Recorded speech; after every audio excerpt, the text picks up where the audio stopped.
Hello everyone.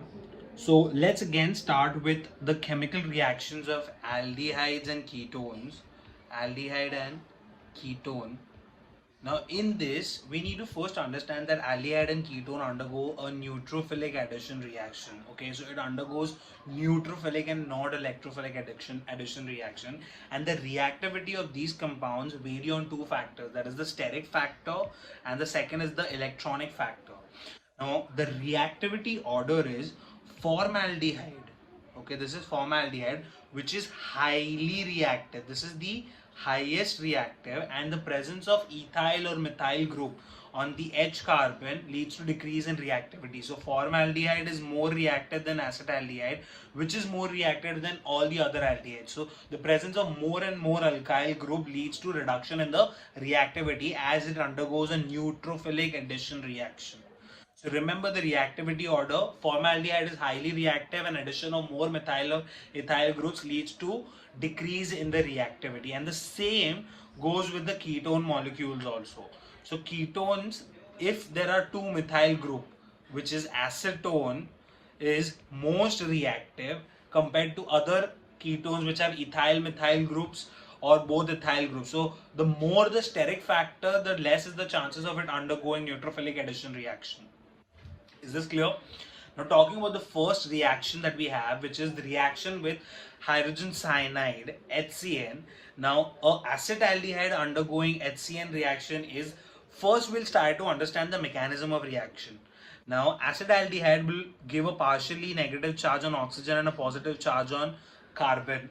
Now the cyanide group, which is negative, will attack the positive part of carbon, producing an intermediate which the other H plus molecule will then stabilize the oxygen ion. Okay, so the cyanide attaches to the positive charge and the oxygen is compensated by hydrogen. So we produce a cyanohydrin. When there is a reaction of an aldehyde with hydrogen cyanide, we produce a cyanohydrin wherein we have a oxide, that is an alcohol group, and a cyanide group both together. Is this clear? Now this is because of the neutrophilic addition reaction. This presence of a positive charge on carbon and a negative charge on oxygen, and same here, cyanide negative, hydrogen positive. This attaches out here, this attaches to the carbon, and a cyanohydrin is formed. Is this clear? Now the second reaction is reaction with sodium sulfite, bisulfite. Now this will react with ketone. Again the same intermediate. HCO3 minus will attach to carbon, Na will attach to oxygen. Okay, HCO3 will first, sorry, HCO3 will attach to carbon as the negative attaches to positive, and the oxygen out here, that is negative, will take up the hydrogen molecule from HCO3, leading to a intermediate compound having sulfite. Now this gets attacked by sodium and forms a sodium sulfite complex with hydroxyl group.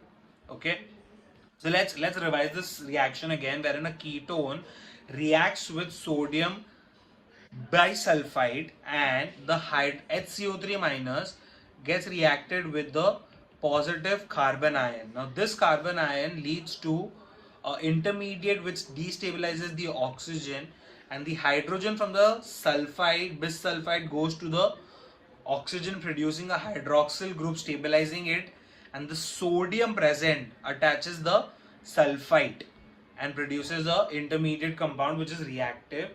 Now all the ketones do not undergo this reaction, only methyl ketones forms addition products with NaHCO3.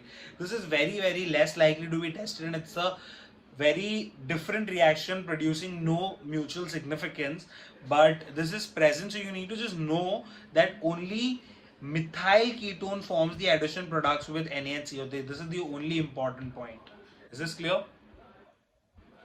Moving ahead, we have a reaction with Grignard's reagent that we have already studied, which produces alcohol. Okay, this we have read in the alcohol chapter, wherein if a ketone is reacted with the Grignard's reagent, it produces a oxygen methyl bromide complex which produces alcohol, or tertiary alcohol is produced by a ketone acetone in presence of Grignard's reagent. This is highly high yield. You need to remember this. This is going to come up in your exam some or the other time, probably in your mock test or your actual exam, but this is a very important reaction. Wherein a Grignard's reagent, when reacts with the acetone, it produces a tertiary alcohol, and this reaction is also used in production of tertiary alcohol. So synthesis of tertiary alcohol from Grignard's reagent with acetone. Now, when an aldehyde group is reacted with alcohol in presence of dry HCl gas, a hemiacetal is formed. A hemiacetal. This compound name is very important, wherein the R dash group goes and attaches to the oxygen molecule, and the OH goes and attaches to the carbon. So OH gets attached to the carbon, and R dash group, which is a hemiacetal group, attaches to the oxygen molecule. Now other presence of again ROH, okay, again the same OH or a different OH will lead to production of this H plus substituted by the R dash group. Is this clear? Which leads to production of acetal. So aldehyde reacted with an alcohol produces a hemiacetal first if one molecule is used. If two molecules are used, the acetal group is produced. So this is the acetal group after two molecules. And if one molecule is used, hemiacetal is produced. This is high yield. Moving ahead to other reactions, wherein a ketal group. So a hemiketal and a complete ketal is just as similar as this H plus in hemiacetal converted to R group. So when an R group is present, it it signifies a ketal. So one molecule of alcohol in a ketone will produce hemiketal, two molecules will produce a ketal. I hope this is clear. Now, a reaction with amines. So, a ketone or an aldehyde group, when reacts with a amine group, it produces a OH group and a NH group. Now, this NH group is then hydrolyzed, and a cyanide group is produced, which is a Schiff's base. So, a amine basically produces a Schiff's base in presence of a ketone or a aldehyde. Always remember that. So aldehyde and ketone in presence of an amine produces a Schiff's base. Produces a Schiff's base.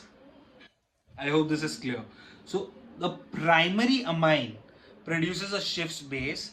A secondary amine produces imine, that is ammonia produces imine, and a hydroxyamine produces oxime. This is the most important part that you need to remember with respect to reactions with amine and aldehydes. So a primary leads to Schiff's base, ammonia leads to imine, hydroxyamine leads to oxime, and hydrolysine produces hydrazone. These are the very important. This you need to memorize using flashcards. Okay. So these are highly important flashcards that you need to remember. So amine producing a Schiff's base, ammonia producing imine, hydroxyamine producing an oxime, and a hydrazine producing a hydrazone. Now semicarbide and phenylhydrazine. So a phenylhydrazine, this is very simple. So hydrazine producing hydrazone leading to phenylhydrazine producing a phenylhydrazone, and semicarbide produces a semicarbazone. All of these are important when you react an amine group or various derivatives of amine to a single aldehyde, leading to formation of various amines, imines, oximes, phenylhydrazone, semicarbazome, hydrazome, etc.